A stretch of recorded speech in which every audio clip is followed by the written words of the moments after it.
that I was just as smart or smarter than everybody in the room. So because of that, I didn't really think about going into training.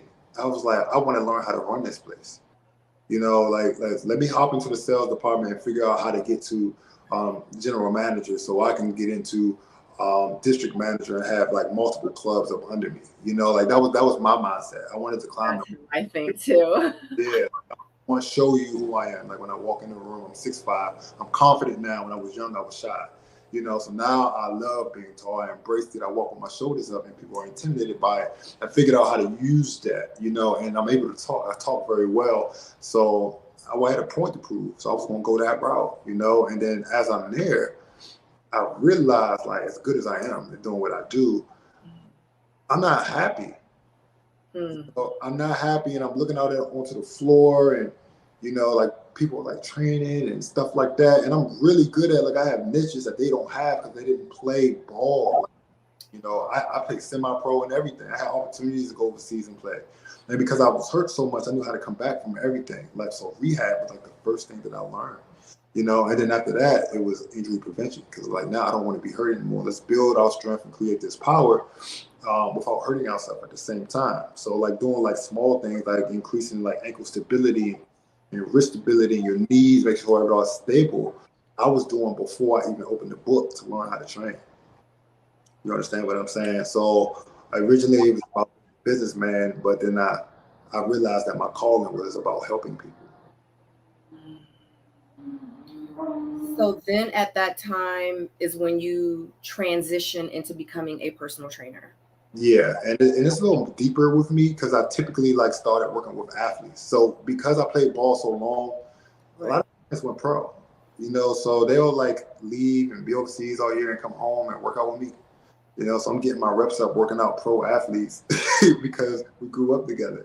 And honestly, even in school, I was the workout guy. I wasn't just blessed with athleticism. At least I didn't know how to use it. So I had to like work for everything that I had. I had to learn how to jump high and run faster. It took a long time for me to develop these things. So then I started helping other people do the same. And then I'll start having women on the girls' basketball team come work out with me in the mornings and stuff before their practice. So even when I was young, I didn't even notice that I was already doing these things.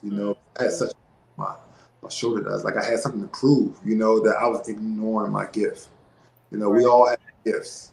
We all have gifts to give the rest of the world, and this was mine. I'm totally not even looking at it. So if it wasn't for my best friend, his name's Armand, and he's still in the same industry, but he's still on the business side. So like yin and yang. And if it wasn't for him, I would have never like embraced it, or maybe I would have embraced it a long time road. So I owe him a lot for that. Yeah. And maybe you didn't recognize it at that time because it wasn't time for you to be recognized. You know what I mean? Because it's not like on our time, you know what I mean? So it was like, obviously you had to do whatever you had to do during that time. And now it's like, you're ready, Right. Makes sense. Yeah. So when you were personal training, when you started a personal train, did you personal train just in the gym at this time, or was it everything and all your clients and everything and the people that you were helping? Was it outside of the gym, or was it both? It started outside the gym because I was still determined to be the businessman. So I couldn't train inside. But the people, like my managers and my fitness managers and stuff, used to always try to pull me on and stuff like that. And then I realized I started helping trainers out doing things like especially anything with like SMA, which is speed and agility. Stuff like that you typically don't learn just from reading the book. Like you can read about it, but being able to like demonstrate or do these moves is not natural. But it's natural to me because I've been doing it for years. Right. They were trying to pull me over, and I wasn't ready to like give up on the whole like CEO guy. Like when I was a kid, I used to always look at the sales guy who was like really really busy and drove sports cars and stuff like that. And I was determined to do that in fitness. Like I was like, I'm going to do this in fitness. I don't have to join the government because in DC you join the government. That's like the NBA. Like you made it, right? And I just didn't do that. So I just had so much pressure that I put on myself to be a businessman, totally ignoring. So what I would do is, oh my God, let me tell you this. I even did bodyguard work on the side at some point for American Protection. People don't know that. So I would get up really early in the morning. I would go like play basketball. I would work out a couple clients. Then I'll come into my job. I'll be at my job for like maybe 12 hours, leave, and then go do like a detail, or I might be bouncing somewhere or something along those lines, and sleep 4 or 5 hours and get up and do the same thing again. That was really going down. Yeah. And it all makes sense because it's all kind of collided within each other. You know what I mean? So I get it. Like with what I do with, here as an influencer, it's like it all kind of goes together in a sense. So I get it. I get it. So, how do you, okay. So explain to me, or can you explain to me, say for instance, someone comes to you and says, Randall, I want you to train me. Okay. What is the next step? What is the next process that you would take for your client in the right direction that they need to go to? Like, kind of explain that process to me. Like I told you before, I do a little more. Like I call it high performance lifestyle strategist. It's like where I go for, because it's a lot of actual training process. I'm really big on mindset. So when I have somebody that comes in, they want to train. Obviously, I'm going to ask them what their goals are. Like that's the first thing. Okay, what are your goals? Okay, and I'm going to ask why those are your goals. Why you decide to do this now? Because you could have did this before. Is there any obstacles in your way? How serious are you on a scale of 1 to 10? Tell me more about your goals. Like what does that look like? Like I ask a lot of those questions. When I first meet you, it's more like a psychology type of thing. I really want to know where your mind is. How often do you sleep? What are you eating? Are you eating bad? That type of thing. So I can figure out how to create a plan for you, because a lot of the times your goal that you want, there's a lot of factors that you have to take care of at home with your lifestyle before we even get in the gym and start breaking the body down and correcting things. Okay, so I'll start there. Start with the mindset. Okay, then I leave there, the mindset and the lifestyle. Then I leave there and I'll put you through a couple tests. Functional movement screen is my favorite now, and I basically just see how you move. Like, are you able to do squats, or test your flexibility? Are you able to lift your leg over a hurdle without any deviation in your hips? So are you overcompensating things? I'm really looking for your imbalances. So this is how it starts. So what I do is I do that, and I will do a body composition if it's on an in-body scan, or if I'm doing the calibers, figure out how much body fat you get, how much you weigh, blood pressure, and I take all of this data and I align it with your personal goals, and that's where I create your program. Mm-hmm. It's basically science. Right. So say for instance, Randall, I want you to hook me up. Like I'm trying to, you know what I'm saying, get a little thick, you know what I'm saying? Like I'm trying to get some thick thighs and stuff. Or like I'm coming to you and I'm like, Randall, like I need to get rid of my thighs, you know what I'm saying? These, I'm trying to like really bulk up, or I'm interested in doing competitions. Like, what can you tell someone, for example, that's trying to bulk up and get thick? What would you suggest to them? What's crazy is, I tell people this all the time, and they always look at me crazy when I say it all out. If you want to put on weight, if you want to lose weight, you want to tone up, it's always the same thing. Adding muscle is always the key.